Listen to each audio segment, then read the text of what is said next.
Hei, og riktig godt nytt år! Godt nytt år, det nyttårsaften. Ja, det det, og vi sier velkommen til sjøs med Lilly. Og HC. Som gleder seg til å være sammen med deg i denne nye episoden. Husk også julespesialene våre som har kommet tidligere i desember. Få dem med deg, de ligger ute nå. Det ikke noe tvil om, når vi ser hva som henger på juletreet her, hva Lilly har planer om. Nei, jeg har jo outfiten på meg, jeg. Ja, bikinien under der et sted. Ja. Ja, så det blir det kjente nyttårsbadet. Absolutt. Hvordan var julen? Så hyggelig. Ja. Vi hadde jo en veldig fin tur, og jeg ser at du har fått en spesiell julegave i år. Jeg ble så glad. Vi fikk håndkler med navnet på båten brodert på.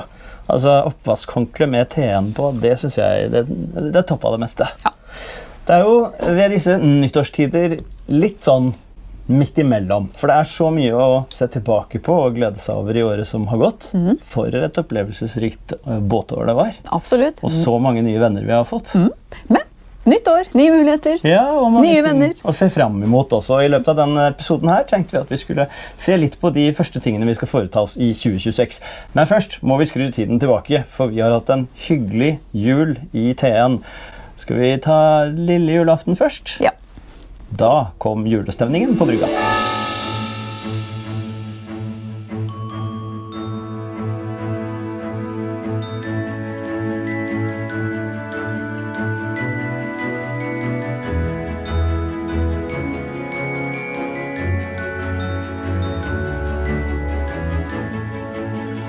Her går det unna.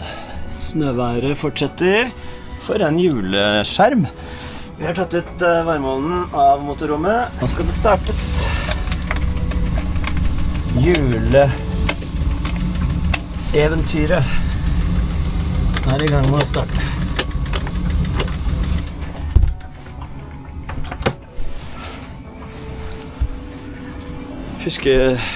Huskeregler. Landstrømmen har tatt ut, sikringen skrudd av. Vi har tatt ut varmeovnen. Ingenting lukket igjen. Vi skriver på Seatalk. Og den. Gir strømmen der og der.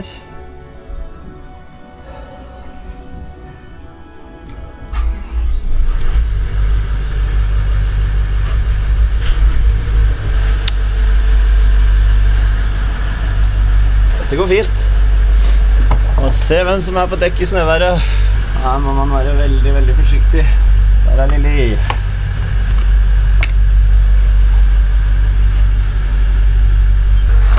Hei! Vær forsiktig nå, venner. Det veldig godt. Ja, må være veldig, veldig forsiktig. Holde deg godt fast, ikke noen raske bevegelser.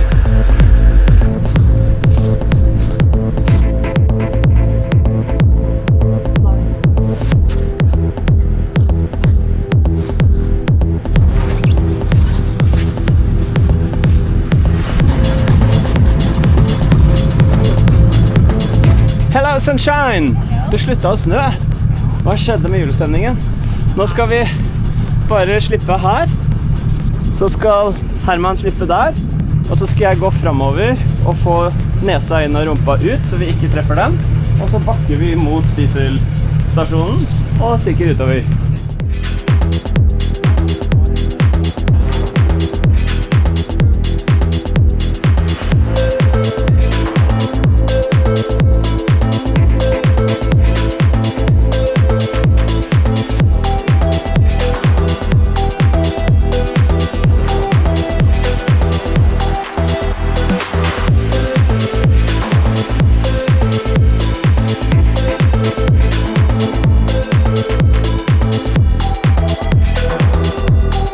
Smooth. Forsiktig langs ripa. Da har vi dratt fra plassen som reservert til oss og klar igjen etter jul. Det blir nice. Da målet å komme oss til Tollbobrygga i Fredrikstad, hvor vi skal tanke diesel. For det trengs faktisk. Lille julaften til sjøs. Deilig. Vi stikker.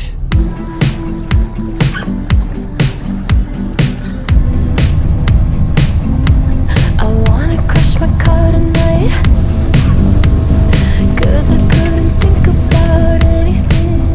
om vinterbåting så langt? Jeg synes det er fint å ha snø.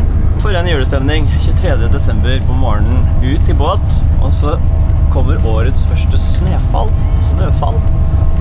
Ja, det var charmerende. Nå er det 1 time og et kvarter, 20 minutters kjøring inn til brygga i Fredrikstad, hvor det står en tankbil med diesel. Det skal bli fint å få på, så vi slipper å tenke på det resten av vinteren. Og langt ut på våren også. Det blir bra.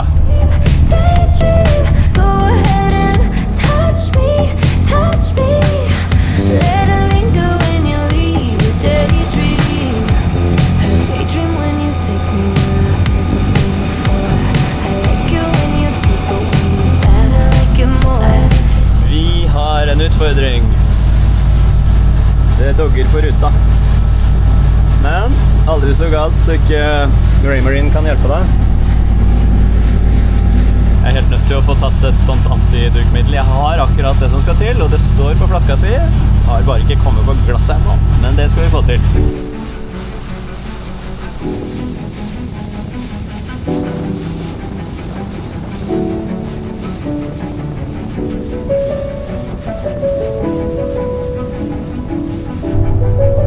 Da er vi gått oppe i Østerelva i Fredrikstad. Vi har Øra på styrbord nå. Og Lilly er ute og jobber. Det er annerledes om vinteren, men det har sin skjerm det også. Men hele båtlivet er annerledes om vinteren, og det er annerledes å se på båtliv også. Vi merker jo forholdsvis godt forskjell på sommeroppmerksomhet og vinteroppmerksomhet. Nå gjør jo ikke vi dette for oppmerksomheten, vi gjør det fordi vi synes det er veldig morsomt å være på båttur og vise frem båtlivet og håpe på å inspirere noen til å ta det til seg også. Men det er helt klart flere tilfeldige innomtittere om sommeren enn det er om vinteren. For båtlivet for vanlige folk er ikke vintersidrett. Men dere som er der hele tiden gjør jo det hele desto mer verdt å holde på med da. Vaterland. Der ligger båten til Styve havn med alt bunnkartleggingsutstyr ombord.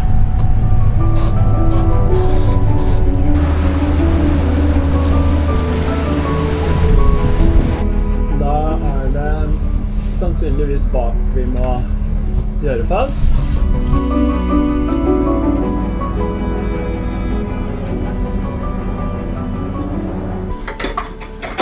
Ok, da var det gjort.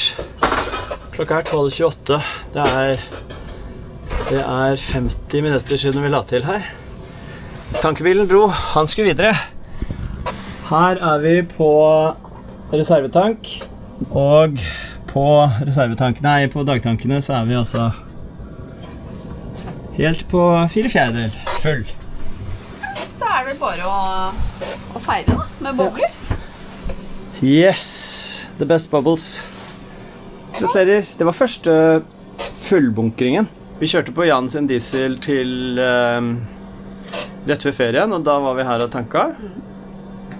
Og så tanket vi 2 små på ferien, og that's it. Så det går fint. Ok, da starter vi opp igjen.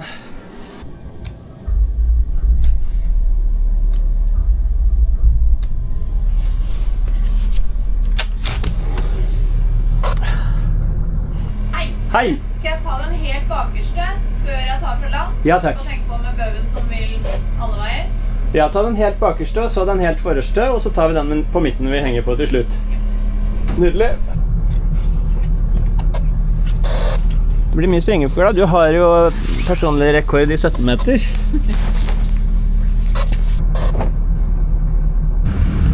Dette her. Og der var ferja, så da vet vi det. Da kommer ikke den i veien for oss, eller vi i veien for den. Okidoki, my friend. Der har vi en.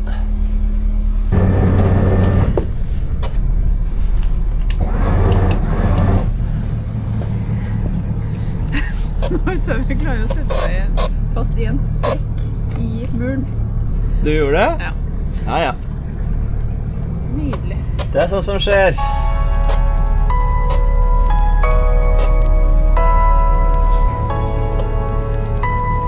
Det er lett å få 6 knop her inne med strømmen.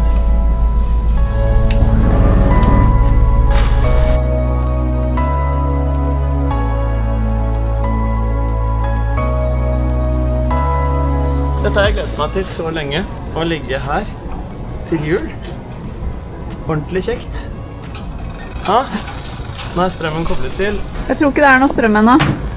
Det ikke noe lys i den padden på juletreet. Nei, men har du skrudd på sikringen da? Nei. Nei, jeg har ikke skrudd på sikringen. Nei. Prøv på det da, så ser vi. Altså, kjempeflaut.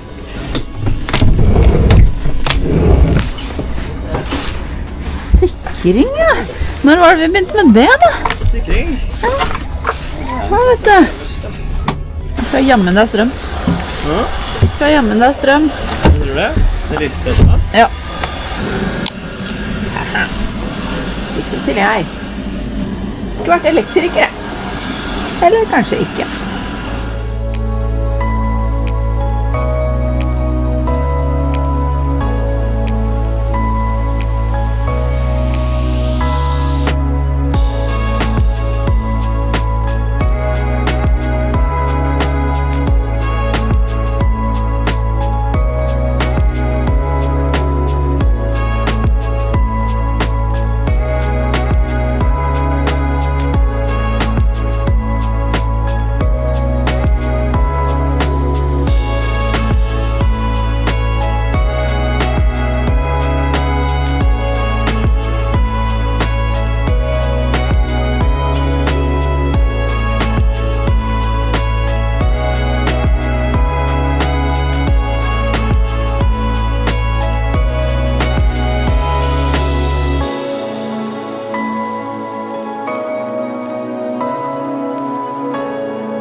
Nå, vet ikke om dere kan se det, men støvsugeren på plass igjen.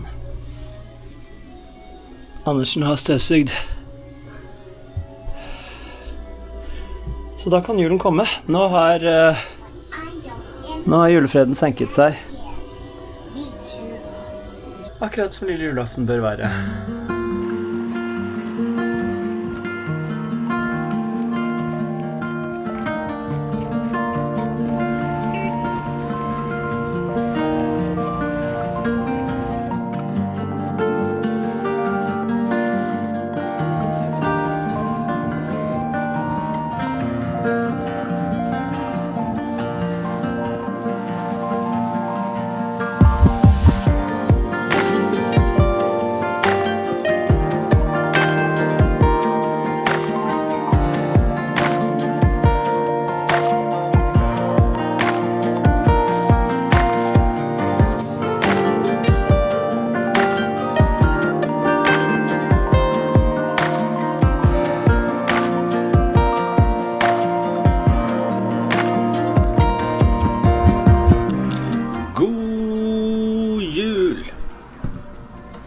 God julaften.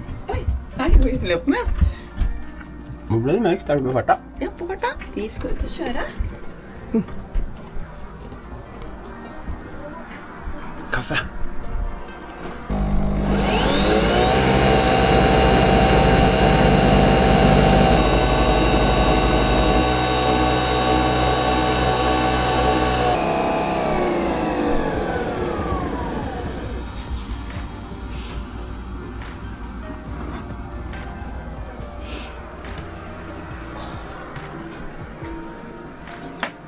Heldige meg. Tusen takk.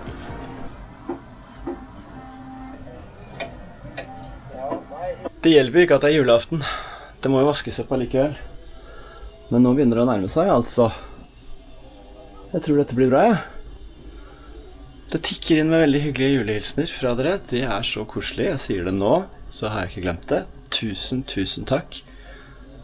Det er så trivelig. Og til alle dere som syns det er rart, det kan jeg forstå. Men det blir noe spesielt når det er en gjeng som er så glad i båtlivet som det de som hører til her er. Så tusen takk. Og hvis du ser på for første gang, jeg heter H.C. Bli med da vel. 2026 kommer til å bli et fint båtår. Og du trenger ikke ha båt selv heller. Det kan bare være at du er interessert i å tenke på båt, drømme om båt. Kanskje du har hatt båt, kanskje du går med planer om båt. Kanskje du kjenner noen som har båt. Det er mange som har båt. Yes, det var det. Vi skal fortsette. Det på tide å komme I gang med denne julaftenen. Motoren startet. Det begynner å bli lyst. Hva klokken da? 9:13, 24.12.2025. Fredrikstad Gjestehavn har vært helt fint, det. 490 kroner koster det nå for båt 14 meter eller lenger. Der står Lili, hun skal kjøre bil. Ha det. Vi drar til Halden.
avreisetid fra Halden I det tåken letter.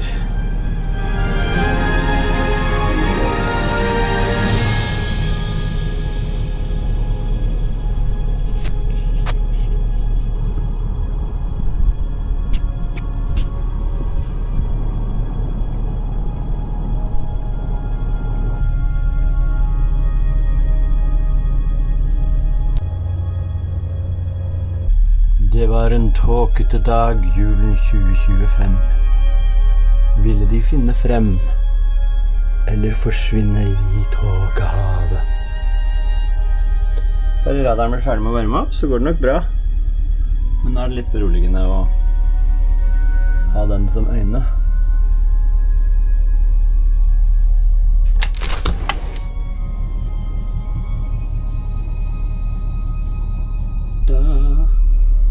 Send. Kart. Der ligger radaren oppå.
Tenk å gå til Skagen nå.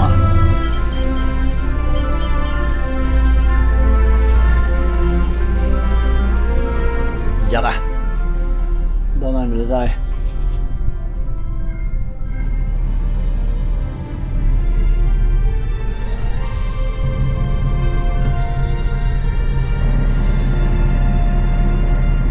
Lengden bak der. Ja. Hei, hei.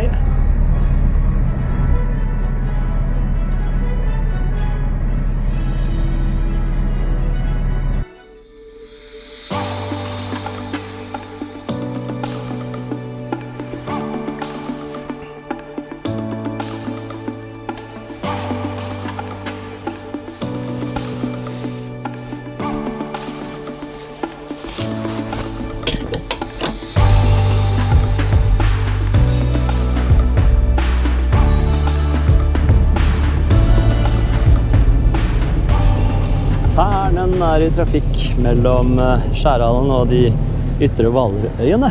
Og vi har altså hatt jula i båten. Og nå er det nyttår, og vi har så mye å glede oss til. Ja, vi skal på forskjellige oppdrag. Ja, det er flere spennende samarbeid på gang. Vi gleder oss veldig til det. Og så skal vi på Bootmessa, altså den største båtmessa i Europa, tror jeg det er, i Düsseldorf. Ja, det blir kjempespennende. Jeg har ikke vært på så... Jo, kanskje jeg har vært på en sånn stor messe en gang for lenge siden, men ikke mens vi holder på med til sjøs. Så det kommer til å bli veldig gøy. Ja, jeg tror det. Og da er spørsmålet, hva har du lyst til å se når vi er på messa i Düsseldorf? Er det for eksempel forskjellige typer bunnstoffmidler? Ja, for det er mye utstyr der. Kanskje det er det jeg egentlig går og ønsker meg, som ikke jeg har turt å nevne ennå. En sånn watermaker, altså en maskin som lager ferskvann av saltvann under båten. Ja, kanskje det er noen sånne ting man trenger, ting og tang i båten. Varmeløsninger. Vi er jo veldig på jakt etter å få laget oss en batteribank, et system som kan ta oss off-grid, som de vel kaller det, over lengre tid når vi er i uthavn, som vi også kan bli kjempegode på i 2026. Oi, så gode vi skal bli på det da. Men det er altså nå i slutten av januar at messa går av stabelen i Düsseldorf i Tyskland. Bare se her.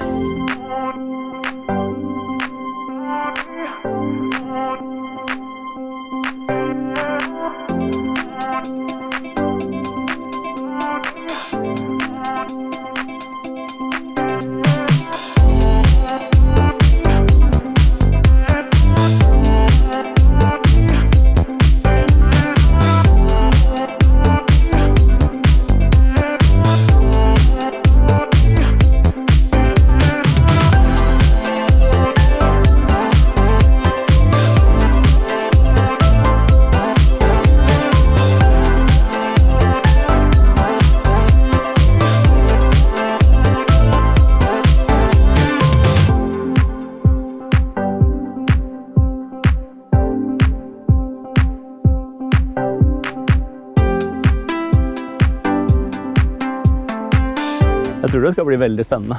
Det kommer til å bli veldig hyggelig. Ja. Hva det som mest spennende å se på? Det småbåter? Eller det de der litt megastore båtene som man kanskje ikke så ofte inni og ser i? Ja. Du kan sende oss en melding hvis du har lyst til det. Nå skal vi introdusere også, nå i 2026, de nye e-postadressene.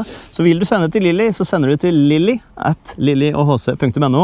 Vil du sende til HC, så sender du til hc@lillyoghc.no. Og vil du at begge to skal få mailen, så skriver du til hallo@lillyoghc.no. Jepp. Det skal bli fint.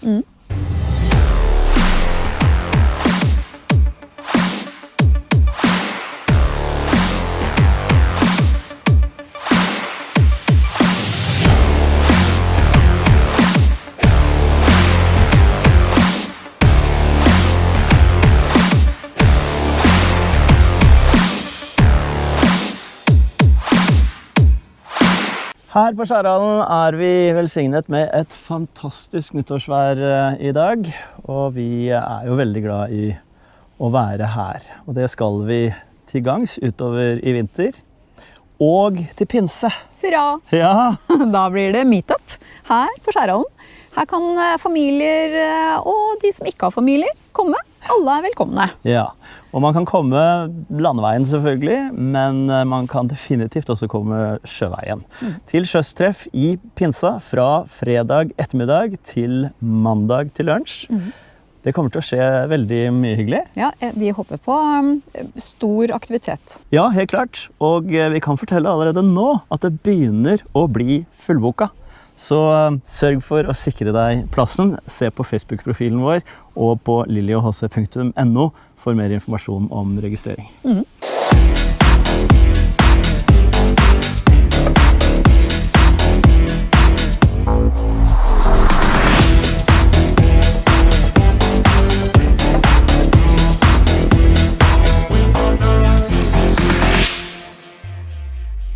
Det bare å følge med. Ja, det kommer til å bli en fin helg for båtfolk. Velkommen, velkommen. Ja, hjertelig velkommen. Ja. Hit til Skjærhallen. Og som jeg sa, veldig idyllisk og rolig her akkurat nå. Men det ikke alltid sånn, tro det eller ei. Nei, det har skjedd ting med fergen her. Ja, det ble litt ekstra spennende for noen uker siden. For da så vi plutselig ut i det fjerne her at ferja lå på tvers, midt i leden, uten fremdrift. Hva var det som hadde skjedd?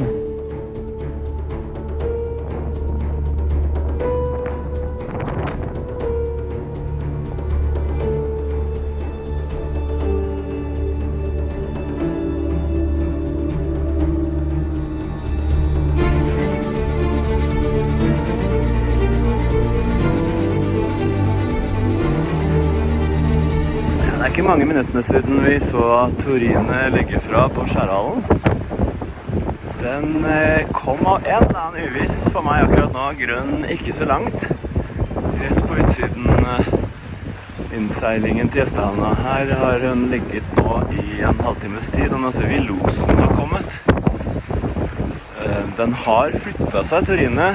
Hun lå lenger vestover i stad, så jeg vet ikke, grunnstøtting høres kanskje ikke så sannsynlig ut. Kan det være motorstopp da? Det veldig vanskelig å se på bildet nå om det noe line mellom... Nei, det jo ikke det.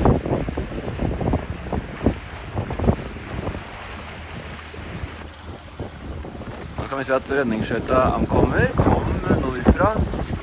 Den har jo valgt å gå inn leden.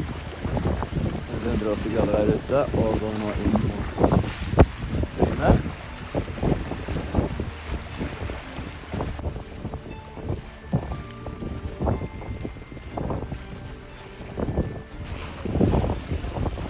Det litt guffent å manøvrere der ute nå. Vinden står rett på. Cirka 10 meter i sekundet, sier de. Fra syd til vest.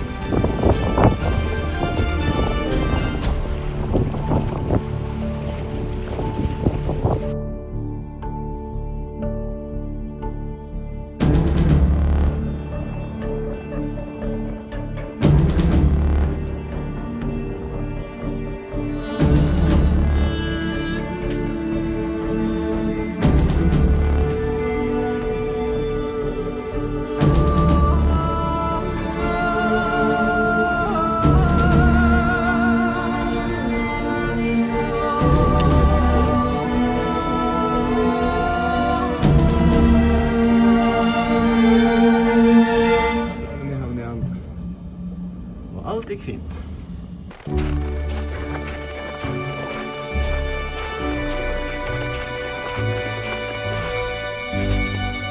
da er den på plass. Ja, vi skal oppleve det. Nyttårsbadet til Lilly. Må bare ta med at det som var tilfellet med ferja Torine, som vi så fikk motorstopp, det var at styringssystemet, altså denne iPaden, kall det gjerne det, skjermen på broa, gikk i svart, og uten den så får man jo ikke gjort noe særlig. Så derfor fant de ut at de måtte kaste anker, fordi det er grumsete der ute i området hvor den fikk manøvreringsproblemer. Det ankeret ble kastet, og de restartet hele det elektriske opplegget. Det var bare et par passasjerer ombord, og det var ingen som kom til skade, og det var helt rolige forhold. Det er proffer som fører disse båtene. Men ved oppstart igjen av datasystemet fungerte alt. Ankeret skulle dras opp, og da dro de med seg den helt nye fiberkabelen til de østre Hvalerøyene. Så nå er det noen som er uten internett en stund.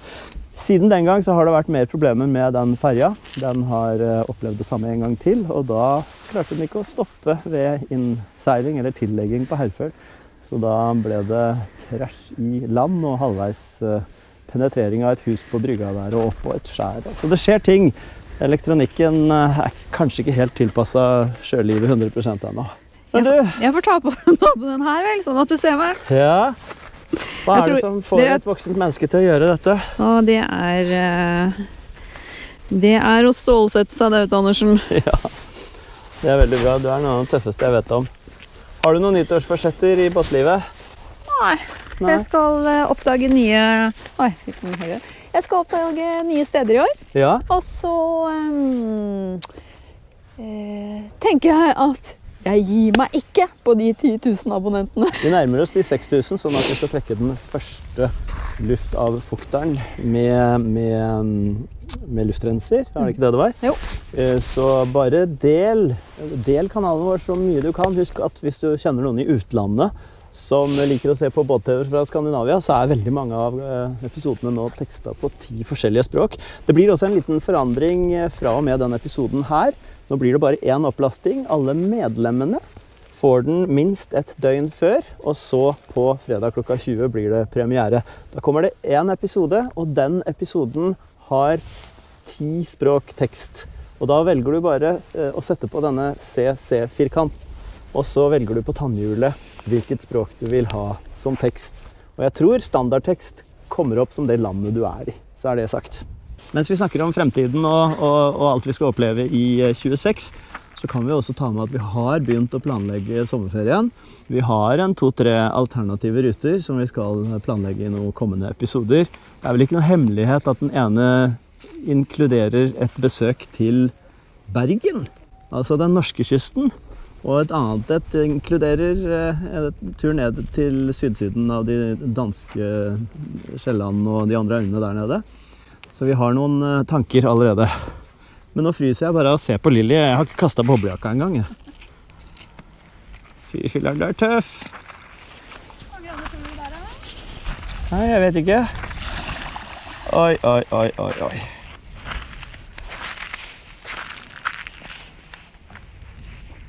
Hva står det? Nei, det var for kaldt for klokka. Du har lagt ut badetermometeret. Hva? 3 grader. 3 grader. Ja. Og hvor lenge blir vi i da? Lilly. Elskede Lilly. Riktig godt nytt år til alle dere som ser til sjøs. Vi er så takknemlige for at dere er der. Fortell om det til alle dere vet om. Lik og ikke minst abonner hvis ikke du har gjort det ennå. Så gleder vi oss til å fortsette med Til sjøs med Lilly